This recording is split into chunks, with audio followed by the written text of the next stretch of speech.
Welcome to Fierce Compassion Podcast. My name is Brett William Simpson and I'm your host.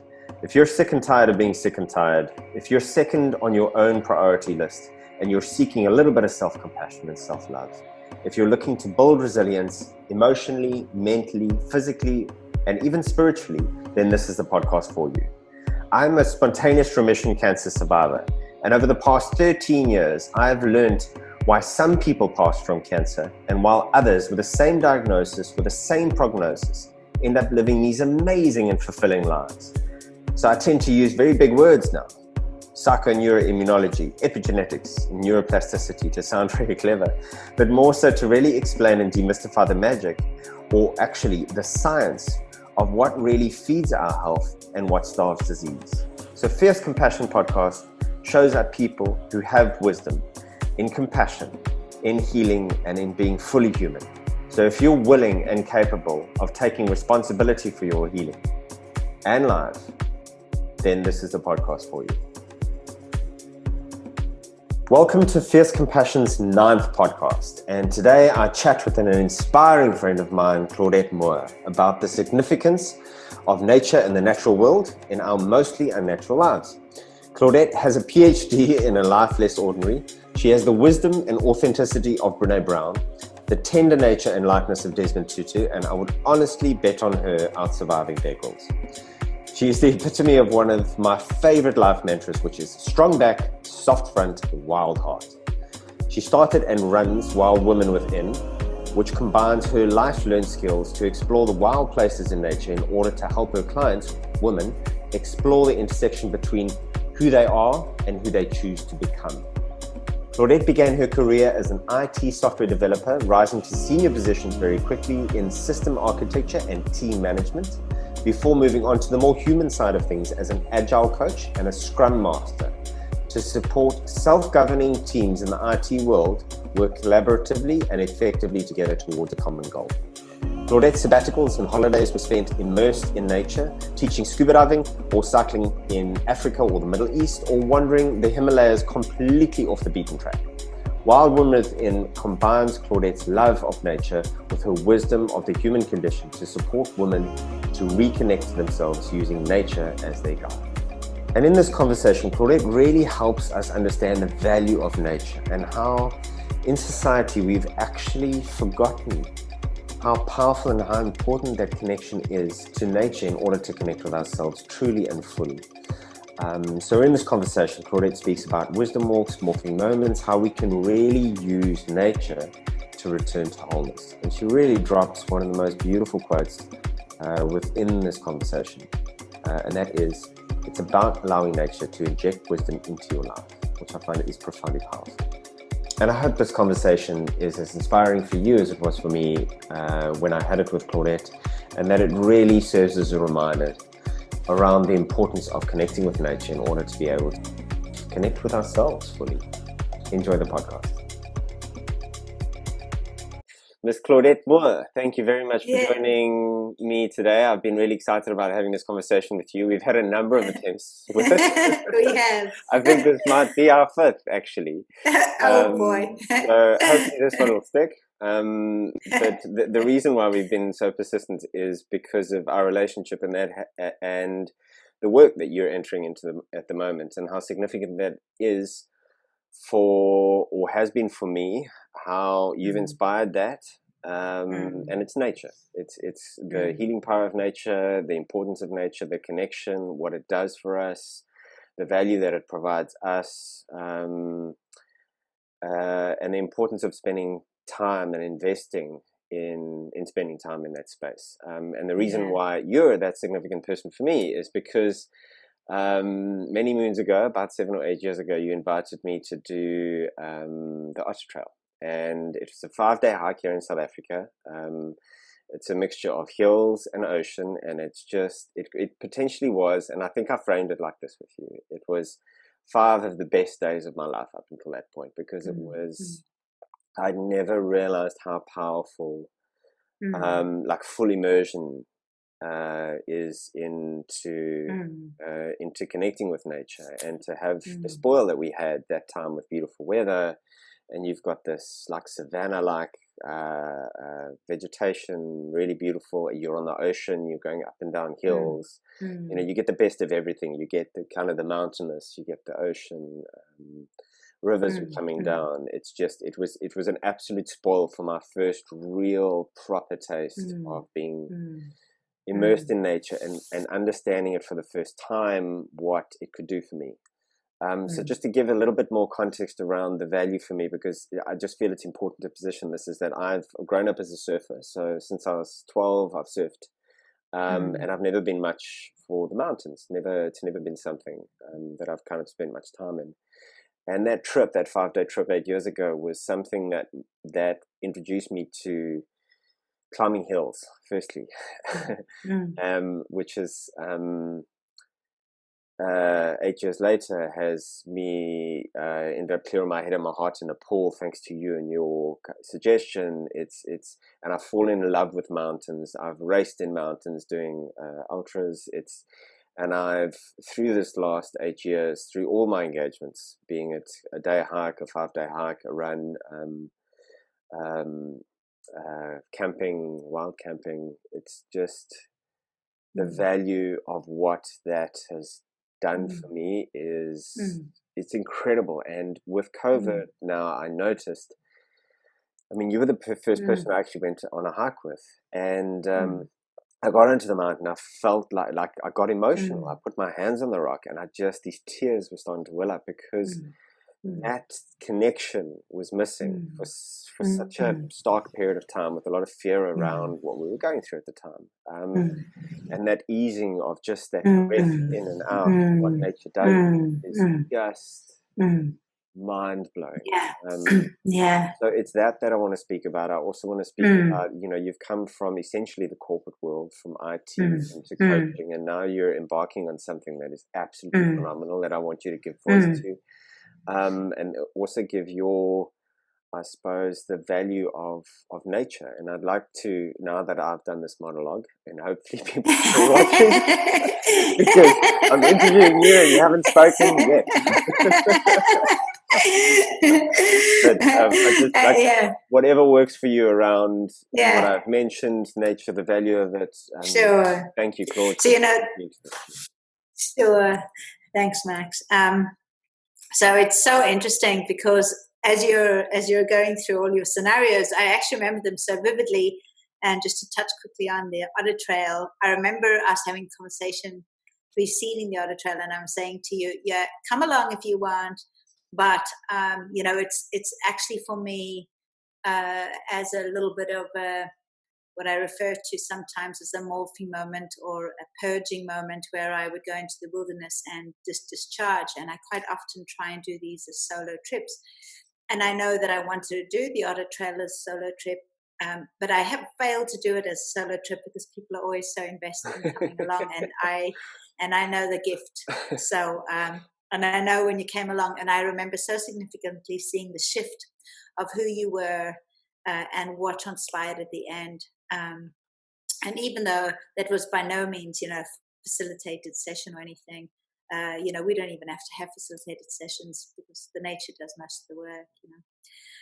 And I also recall very fondly you joining us for that run post like super lockdown and down in Scarps, and the magic that transpires from the inside of us when we feel that release, when we feel that cathartic release, when energy just dissipates, due to the exercise, but also dissipates because we're so immersed in the mountains. We're such natural beings. I'm sure there's a lot of scientific reason around why that's good, but you don't even need that. You just need to experience it to know it for yourself. I think, fundamentally what has been very, very clear to me of late is that, like you said, I've been in the corporate world as an organizational and systems coach. I work with teams and leaders, but I have had such a draw to the wilderness, and on many occasions I've tried to make that a reality for me in life. But up until recently, it seemed, not something that was very feasible. But with the awareness around a lot of the big tracks and people sort of beginning to appreciate the cathartic release that these big trails like there are quite a few, like the Appalachian Trail and a few in Europe, where people go on these journeys, for many days. And there's some kind of rites of passage, some kind of release, some kind of morphing that happens. And with that awareness, it's become a little bit more clear to me that this is definitely where I want to dive into, because this is something that's been so true to me, And so when I left 2 years ago, I've been on this journey to getting myself ready to actually offer, the very programs that we're going to talk about. And what I love so much about the coincidence is that my very first sort of organized offering is going to be to the Otter Trail. So it was so synchronistic and opportunist when I was looking for a booking, and you know how hard they are to come by, and it was just gifted to me by the universe, if I can speak in those ways. But and here we are with my very first official, under the umbrella of Wild Women Within, my offering to the Otter Trail. So it's just amazingly wonderful that it's all come together so well. I just want to also give a little context. Yeah. I need you to take your humility hat off here as well. Yeah. Because I know how much time you spent in nature. I know how much, even within your IT career and your whole life, as long as I've known you and every story you've told me, there's always a natural environment in which you're in. So just in the context of South Africa, can you give me a little bit of an idea of how many trails that you've done in South Africa? Just the ones that you can remember, and then possibly if there's, if you've done it more than a couple of times, if you just throw that number in. No, like Claude, I think it's very important that people understand that you're not somebody who's coming up with a business idea. You're somebody who's been doing this work your entire life. And it's really important that credibility comes through. Yeah. So I was just reflecting on this yesterday about how very, very fortunate I have been to be sort of exposed to the wilderness in the way I have. I mean, I have a natural desire to probably extend and push myself beyond what other people would feel comfortable doing. I've quite often found myself solo traveling on my bicycle through Central Asia, and I did a big trip through Africa, and I also did one, in Europe.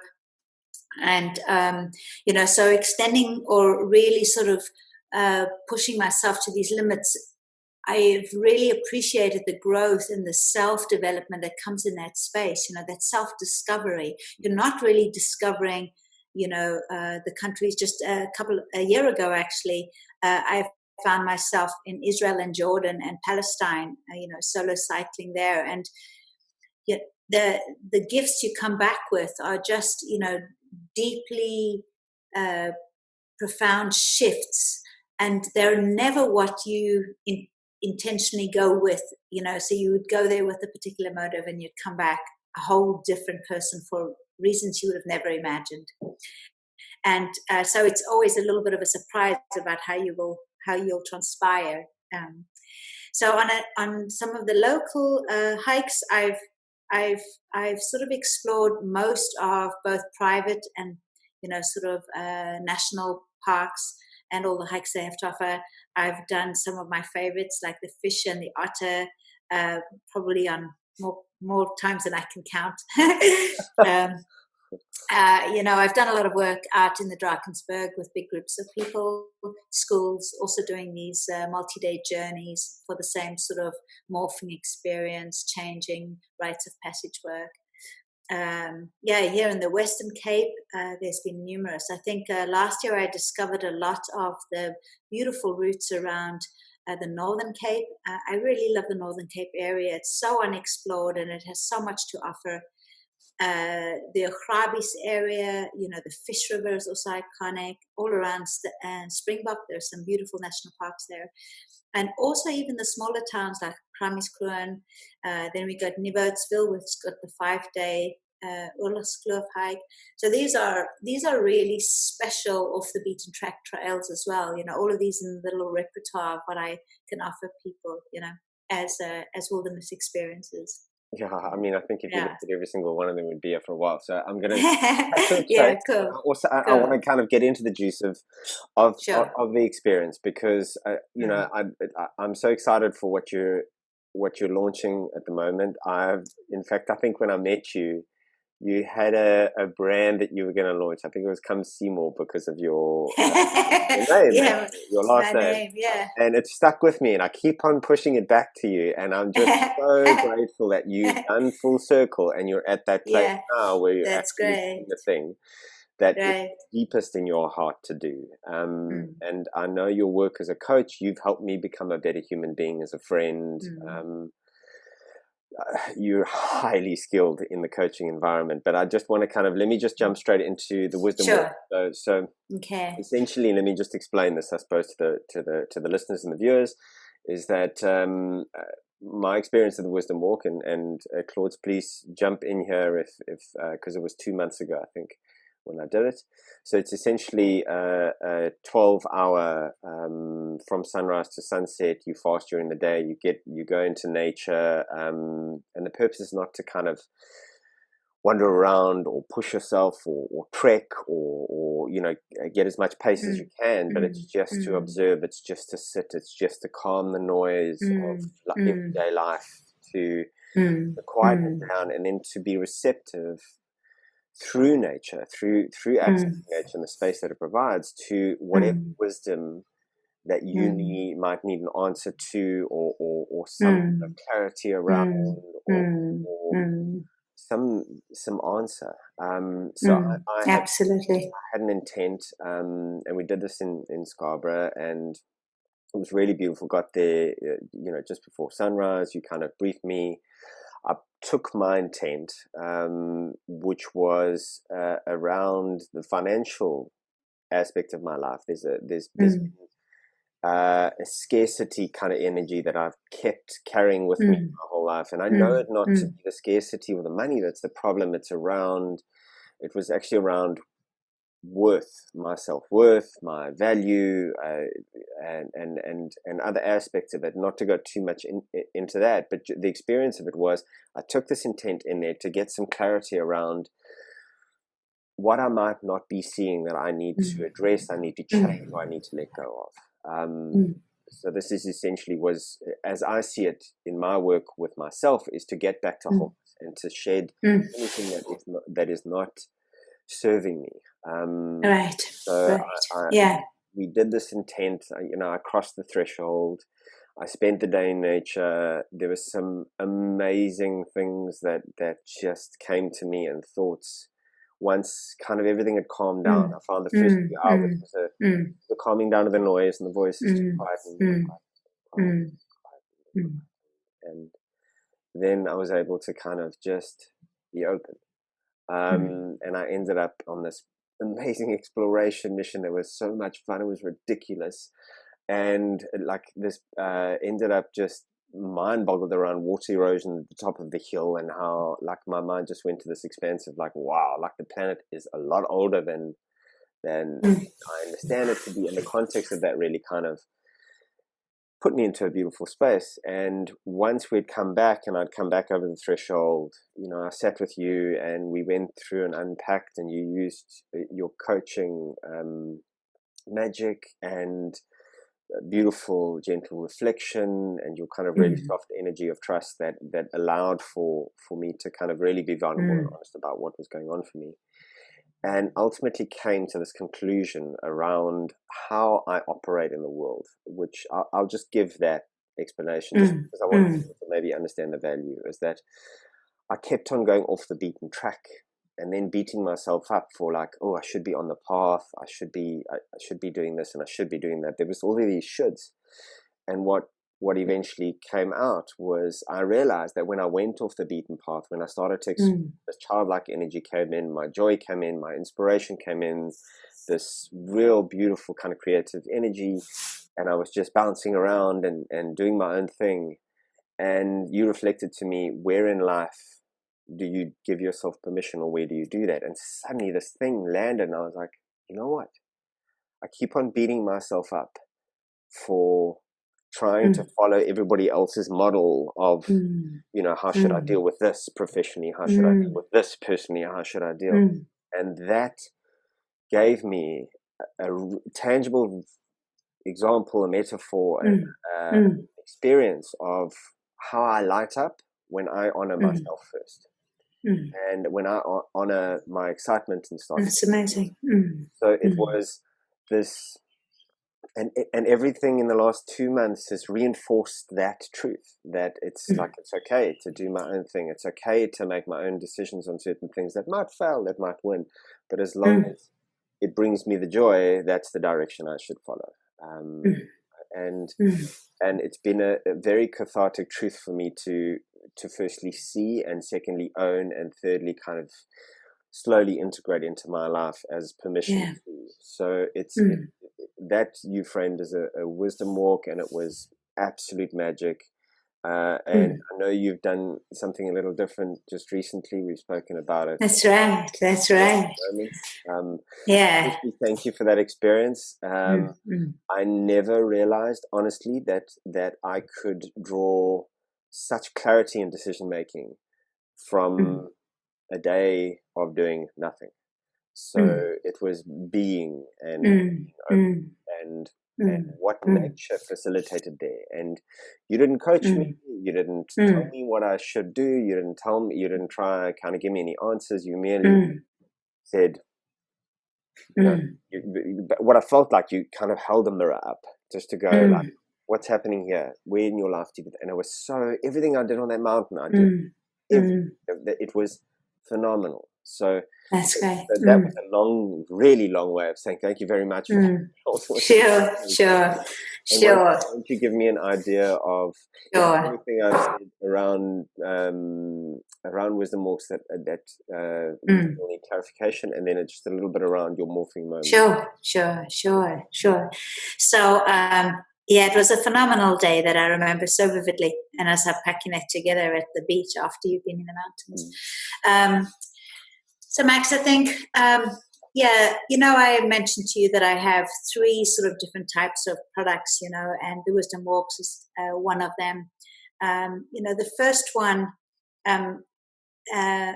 basically is sort of when we're just in a space of having lost our perspective in life, like we're just being totally overwhelmed by life, and there's been a lot of that. And you and I both know that just simply being out in nature, just simply being under the stars, just simplifying our life to simply cooking a meal on a little gas burner, being connected with others, and being surrounded by peace and quiet, and expending some energy, just that alone has immense cathartic value, So I have this product which is really just about allowing people to get out of their everyday environment, emerging into nature, emerging deeply into nature, being held, feeling safe, feeling a little stretched, allowing themselves to, that release that also happens through activity. So walking every day. So, providing them with wilderness experiences in the Cedarburg, in the Drakensberg, up in the Northern Cape. There are a few areas that I like to focus on, especially the wilderness areas. And then the second one you talked about was the Wisdom Walks, and then from these products, the Wisdom Walks and the Morphing Moments, they're a little bit about allowing change to happen for us, and these 2 products are slightly different. The Wisdom Walk is basically, we sit a lot pondering and using our prefrontal cortex, our brain, to process any kind of decisions we have to make. We feel quite stuck. And what the Wisdom Walk does is it just levers the opportunity to shift the way you're thinking about it. In fact, it's a little bit about not thinking, which is what you were talking about, And, when I prepare people for the Wisdom Walk, it's really to encourage them to let go of the thinking before they go out there, and to allow for being in nature to be observant of what they see, to remember what they see, bring that back with when you come out of your wisdom work at sunset, for us to unpack. It's about allowing nature to inject wisdom into your life. Because if you're stuck and you're in your thinking space at the time, you're in the same environment, you're in your family, you're in your work life, nothing is clear, nothing brings any new energy into it, And we're so sort of habitual to take our thinking mind into the wilderness, even when we're going for our trail run, a lot of the time we're still processing stuff. And even though this is wonderfully, useful and cathartic, the wisdom walk is has a slightly different approach about letting go of the thinking and allowing nature to sort of inject new wisdom into your space, and then using that to be able to move forward, to bring clarity to your life, And then the third one, which is probably the one that is the closest to my heart, and a practice that in some way I've practiced on so many numerous occasions, and in fact sometimes at least once a month I would immerse myself deep into the wilderness in solo, and just allow myself to purge, to mark a transition, to allow myself to move past whatever I'm at, So the morphing moments is a deep immersion into the wilderness when you're ready to mark a transition. So think about wisdom walks as in like allowing clarity. When you walk into a morphing moment, you already have the intention of where it is you want to go, and it's about marking that transition. And it could be anything. It could be anything from marking a transition out of a relationship that doesn't serve you, like a divorce, or moving into a new relationship, or becoming a parent, or having a new role at work, having a new role within your family, taking on new responsibilities, simply just being totally disconnected from yourself, maybe wanting to move into new behaviors. Of late I've done an amazing, possibly one of the most significant morphing moment experiences that I've had with myself, because I've been doing this for a while. I was recently in the Cedarburg. I went 5 days solo, 3 days where it was partly fasting. And I think, my intentions become less tangible, and they're more around behaviors now. And I think for me, we have this saying, learning to let go, and learning to let go of expectations in your life. And it's been something that even through my spiritual realization, a concept that I've been aware of, but I haven't necessarily landed. What does that concept mean to me? What does letting go of things in life mean to me? And that's what I took with me. That was my intention. I wanted a definition of what does it mean to me to let go, to surrender to life, to be coming to. And so that was my intention. And I came back having felt like my work had been done. My definition I could define what that means to me, and I'm not saying that we always go into the mountains and have a very clear picture when we come out, sometimes it's only the start of the change, but it's setting that intention that the change needs to happen, And so that's, in that value, and having facilitated this with groups of people, the privilege I've had to be part of people's transitions in life, whether they're letting go of a love loss, or whether it's a parent that's died. It's so deeply, deeply moving. And I feel so privileged to be part of somebody's experience, which is why I've really gravitated to the work, and really feel that this gift is of such value to us, and it's so important for me to bring it to other people, It's a magic that I can't really explain until you're prepared to try it, it's on a whole nother level, Yeah, and it's so interesting. I mean, like I look at, like, we're in Cape Town, the two of us, or Cape Town surrounds, and I've noticed since COVID and since the lockdown, the amount of people on the trails. I mean, there's certain areas where you can't walk within 2 k's of the start of a trailhead, and it is amazing. It's amazing. People reconnecting with That's nature, amazing. and it's yeah.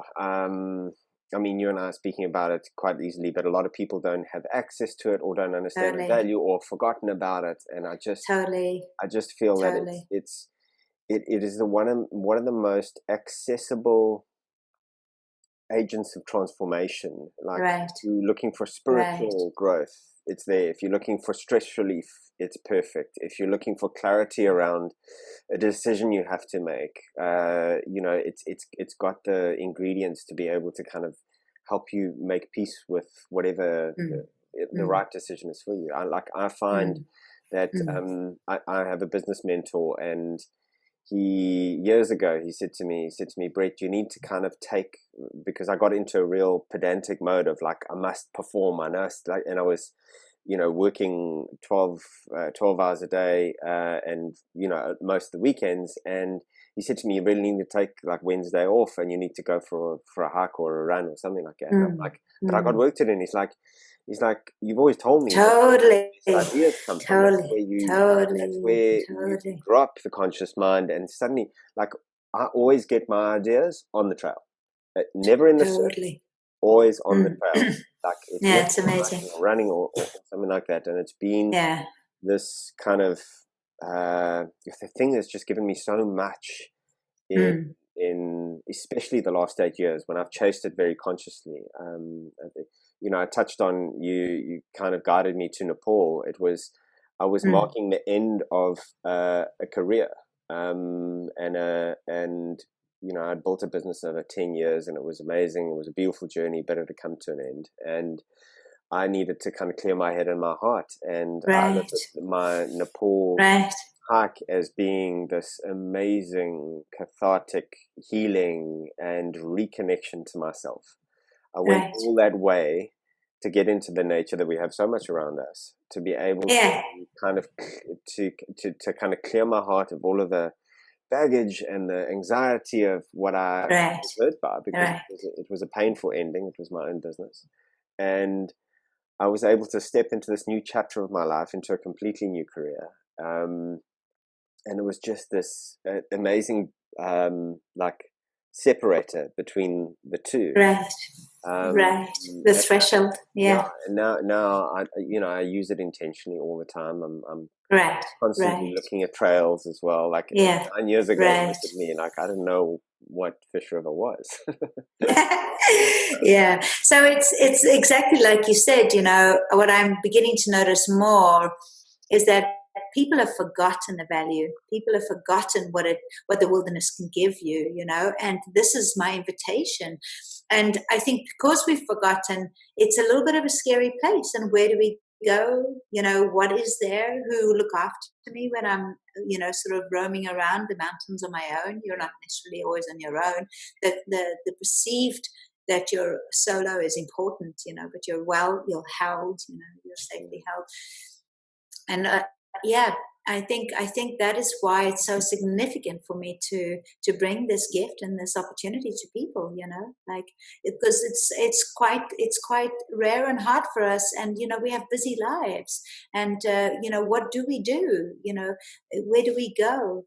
Yeah. So it's really significant if there is an opportunity with somebody who can hold that space for you, Yeah. and that's my intent. Yeah. It's yeah. I mean, it's gonna be a phenomenal success, Claude. Mm. Can I just do a little bit of a segue Sure. uh, Sure. into Wild Woman? Sure. Just a little bit of kind of unpacking around that, because Sure. it's something that you've developed, and for me, we've had conversations about it, and it just makes so much sense what Right. you're doing it and who you're doing it for, and Mm. the value of that for them. So if you wouldn't mind just speaking into that. Sure. Sure. So, I've been doing transformational work in the wilderness over the last 2 years and working with different organizations, and I think it was very clear to me, particularly on one of the rites of passage um, programs that I facilitated, that I really gravitated to women, and I think that it's significantly important for me to be able to do my best work, and where could I be the most impactful and the most effective, and it was very clear to me that women gravitate to me, and I feel like I can hold the space really well for them. And, because there's a lot of similarities, and I think also having women together in a group allows for, more vulnerability. It feels safe. It feels held. It's a way, there are definitely, we have a different way of expression. We perhaps, by nature as a woman, your fundamental key driver as a woman and as a human being is around connection, and all of these things really resonate with me and my values and principles. So Wild Women Within, sort of talks a little bit about the wilderness, obviously that it's women focused, and the within is about that, sort of stepping into ourselves, reconnecting and recentering ourselves. Yeah, I mean, I know you know this, but I've got a group of guys who I meditate with for That's like right. a couple Yeah. of years, Yeah. and we decided to do a Wild Men weekend, and what has birthed from that, because we were in nature, is a deepening of 8 men who've decided to kind of grow in accountability, care, and support for one another, which is not typically a man's role. And it's been an amazing, and the catalyst for that was a nature weekend. So I just, I suppose I just really want to reiterate how powerful that is. How powerful From it a is. masculine perspective, I'm being held by a group of guys as well who are giving me similar to gifts to what I understand you and what I've seen you give, and with it. And I just think that I don't think anything could be more valuable than connecting with men and masculine, and trying to redefine who the masculine is, because it's very much a broken thing in our society at the moment, and I can imagine because of that, and because of what the masculine has done to our culture, the safety being probably the kind of key component there, and then using nature to kind of just allow that vulnerability out. And anyway, I can jabber on about amazing your offering. Good. So Claude, there is I suppose one more thing that I really kind of want to get you to give just a little bit of voice to, and I suppose for you, if you're open to it, like your recent morphing moments, and I'm not looking for the content, because I know it's it's an important thing to kind of process internally without kind of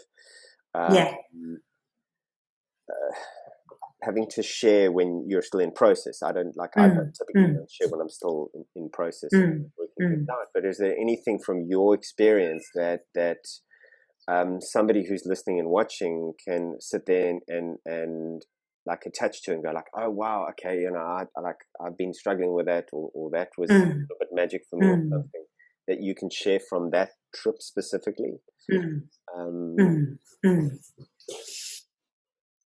I think the trip itself is centered around purpose. Purpose has been such a big driver for me of late, which is all around having left the organization when I was doing, the coaching work, knowing that I had landed on something that was quite complete but not quite fulfilled.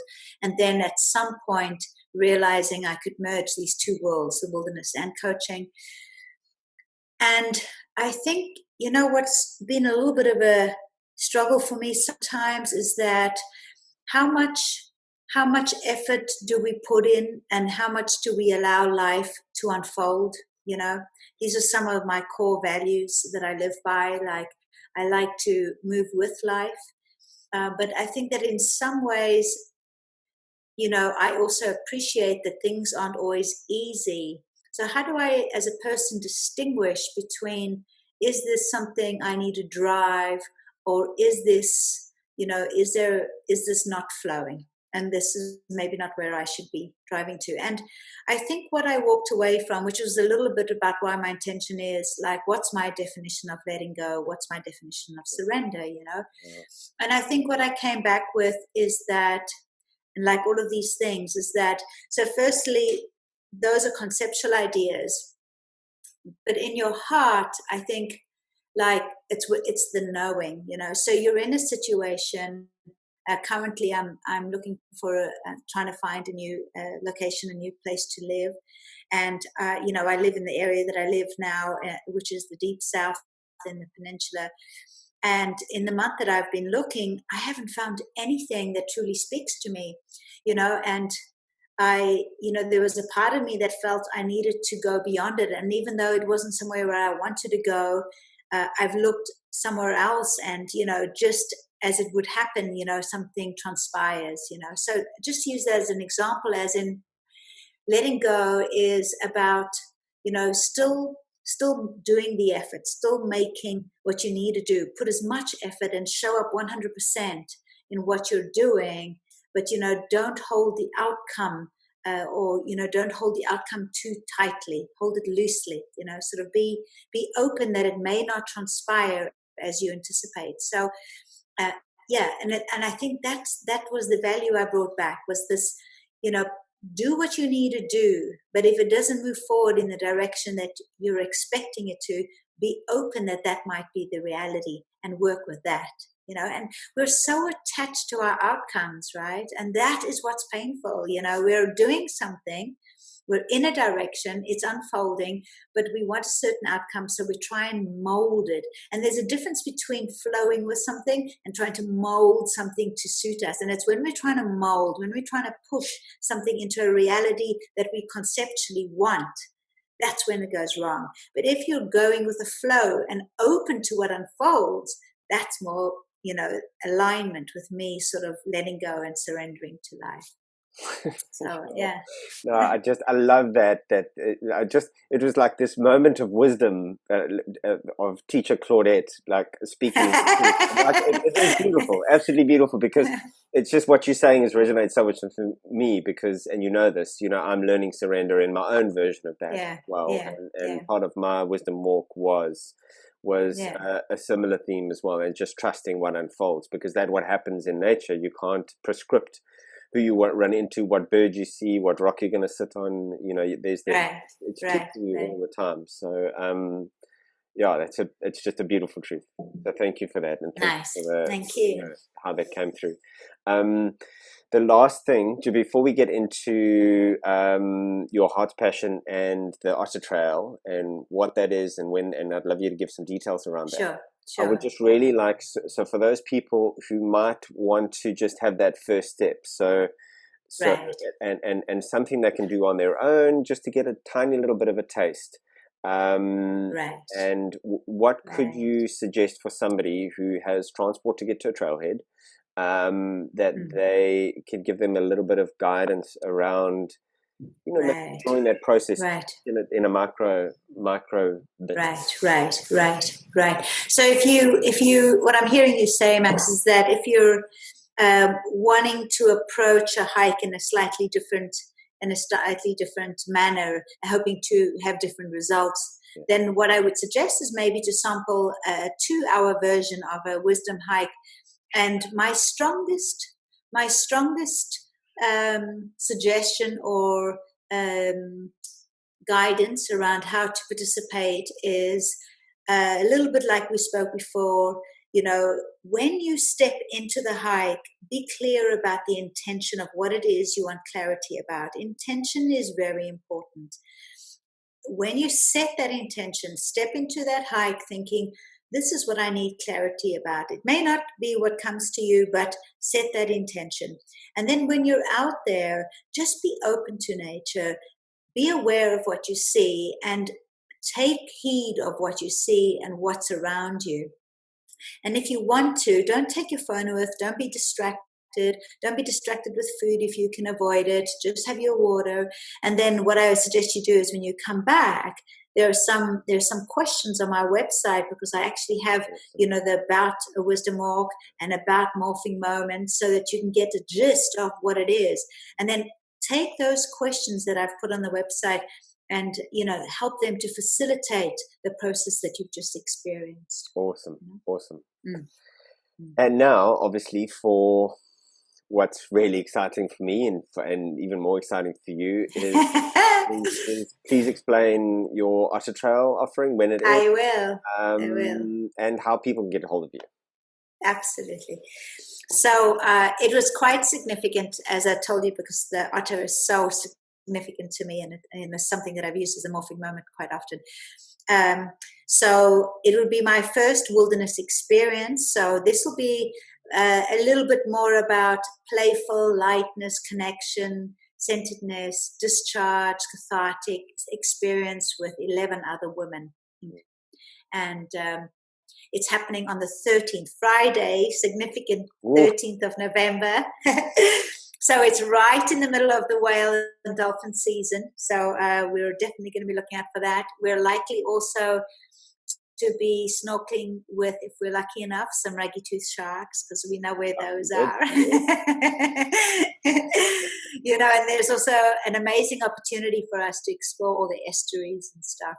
Having done the trail so many times, I've become very familiar with all the jams, and so it's an experience with wonderful 11 women, where I strongly encourage everybody to bring all their heartfelt vulnerabilities, openness, authenticity, love, lighter, laugh, and we're just going to go and play in a loving way. Yeah, and my desire is for people to feel welcome, all of them welcome, to feel heard, to feel seen, to feel like they belong. So that after the 5 days, it would be my greatest wish that everybody walks away there having made some deep connections and deep friendships. Amazing. And I personally know how magic you are in what I suppose was unintentionally facilitating transformation in people, within me, within people, friends of ours, who you've also introduced into trail. And I know that you get held very, very lovingly. And I know how hard it is to get onto the otter. So if anybody's watching who's interested, just jump on. Yeah, exactly. Yeah, so they can obviously connect with me directly, or wildwomanwithin.co.za, and the otter details and the trip details are on there too. And also what's sort of an expectation of how do you bring yourself to an experience like that? Does it sit with who you are and what you want from the experience? Amazing. Claude, thank you so much for spending this time with me. Thank you. The fifth time lucky. I really feel it's been an amazing conversation. It's flowed. It's highlighted the most important thing, which is the magic and the importance of nature and why it is so critical. And just thank you for that gift for me, because you've literally been that person who's facilitated it with me, and I'm eternally grateful. I'm calmer. I'm nicer. I'm more compassionate. You are pretty nice. Nature does that. It facilitates the shift. It does. It does. It does. Yeah, that's why I'm so nice, because I spend so much time there. That's a joke. Yeah, cool. Well, there we go. I hope that this podcast has given you something to think about, and that I'm constantly amazed when movies like My Octopus Teacher comes out, or something that really shows how intrinsically connected we are with nature, that I often get surprised at how I feel after having experienced some time in the wild, and how beneficial that is for me. But not only that, now with what Claudette has gone through in this podcast, is that we can actually seek wisdom within, I suppose, a guided process within nature and the wild. So I hope this has been valuable. If you're looking to connect with Claudette, I would strongly recommend that you take a squiz on Facebook at Wild Woman Within or Instagram at Wild Woman Within. And guess what? .co.za, Wild Woman Within. If you're looking for a little bit more information about me, my Facebook page is Brett W. Simpson, Instagram handle at Brett W. Simpson, and LinkedIn is Brett W. Simpson. I hope you have a wonderful day, and there was some level of a gift in this from Claudette's amazing wisdom and how she navigates life through the lens of, I suppose, her connection with the natural world. Have a kiff day.